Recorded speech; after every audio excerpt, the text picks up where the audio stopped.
అందరికీ నమస్కారం.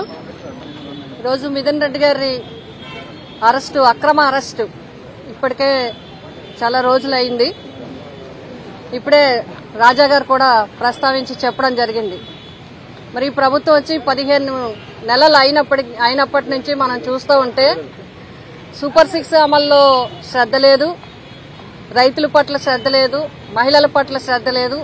మహిళల మీద అత్యాచారాలు, చిన్నపిల్లల మీద అత్యాచారాలు, కిడ్నాప్లు, మానభంగాలు, ఈ పరిస్థితి ఓ పక్క శాంతి భద్రతలకు విఘాతం కలిగించేలా ఉంటే మరొక పక్క అక్రమ కేసులు, అక్రమ అరెస్టులు, ఎఫ్ఐఆర్లు బుక్ చేయటం, సోషల్ మీడియాలో కూడా మరి ఎంతో మందిని ఇబ్బంది పెట్టి జైలు పాలు చేసి ఒక్కొక్కళ్ళ మీద 5 జిల్లాలు 6 జిల్లాల్లో కూడా కేసులు పెట్టి చాలా ఇబ్బందులకి గురి చేసే పరిస్థితులే కనబడతా ఉన్నాయి. ఇది పూర్తిగా ప్రజాస్వామ్యానికి విఘాతం కలిగించడమే. ప్రజల పట్ల, ప్రజల పథకాల పట్ల, ప్రజల సంక్షేమం పట్ల కన్నా కక్ష సాధింపు రాజకీయాలు, లేని కేసుల్లో ఇరికించడం, ఎవరిని అరెస్ట్ చేయాలనుకుంటే వాడు రాసుకున్న ప్రకారం చేయడం జరుగుతూ ఉంది. మనం చూస్తూ ఉంటే చెప్తా ఉన్నారు మాటలైతే, చట్టం తన పని తాను చేసుకుపోతుందని. చట్టం తన పని తాను చేసుకుంటే ఏమీ ఇబ్బంది లేదు. బాబాసాహెబ్ అంబేద్కర్ గారి టీం రాసిన రాజ్యాంగం ప్రకారమే వెళ్లేది, ఐపీఎస్ ప్రకారమే వెళ్లేవి. కానీ ఇప్పుడు ప్రభుత్వం ప్రకారమే వెళ్తుంది, ఈ చట్టం నడుస్తుంది. అంటే ఎవరి మీద అంటే అక్రమ కేసులు పెట్టండి అని ఒక వ్యవస్థ అంతా కూడా ఒక రకంగా పోలీసుల్ని పాములుగా వాడుకుంటున్నారు, ఉద్యోగుల్ని పాములుగా వాడుకుంటున్నారు, వాళ్ళ చేతిలో పప్పెట్లుగా వాడుకుంటున్నారు, అక్రమ కేసులు బనాయించమంటున్నారు, జైళ్లలో పెట్టి మగ్గించమంటున్నారు.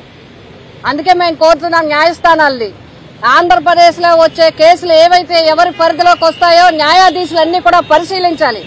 ఇప్పటికే కొన్ని కేసుల్లో మరి కొంతమంది మీడియాకు సంబంధించిన వ్యక్తులు అరెస్ట్ అయినప్పుడు కొంతమంది న్యాయవాదులు ప్రశ్నించి ఎఫ్ఐఆర్లు వెనక్కి పంపిన సంగతులు కూడా ఉన్నాయి.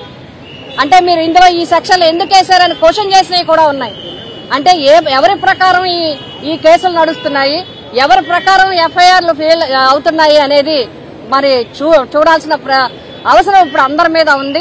ప్రజలందరూ వీటిని గమనించాల్సిన అవసరం ఉంది. మా మిథున్ రెడ్డి గారు మరి ఇందాకే చెప్పడం జరిగింది, ఆయన రాజకీయంగా ఎంతో ఉన్నతమైన వ్యక్తి, ఉన్నతమైన కుటుంబం నుంచి వచ్చిన వ్యక్తి, ప్రజల పట్ల శ్రద్ధ గల వ్యక్తి, నియోజకవర్గంలో 3 సార్లు ప్రజల అభిమానాన్ని పెంచుకున్న వ్యక్తి, గెలుపొందిన వ్యక్తి, పార్లమెంట్ మరి ఆ లోక్సభ లీడర్ గా మేమందరం కలిసి ఉన్నప్పుడు పనిచేసిన వ్యక్తి.